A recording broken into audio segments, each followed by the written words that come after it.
The twisted metal of carriages after one of Europe's worst rail disasters.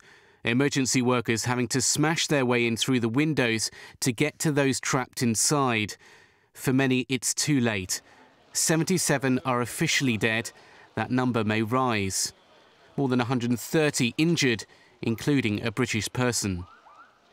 247 people were on board the train when it crashed.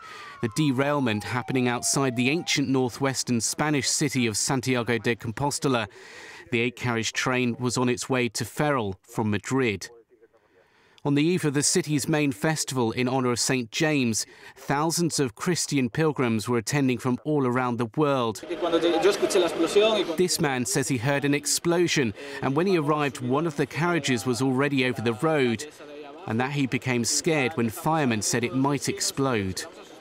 Health centres have been overwhelmed with people flocking to give blood, while hotel owners organised free rooms for relatives. Firefighters cancelled a strike to help with the disaster. The government says it is working on the idea the derailment was an accident, but Spanish media have reported the train may have been going too fast on a corner. However, no official statement is likely until the black boxes are removed and examined.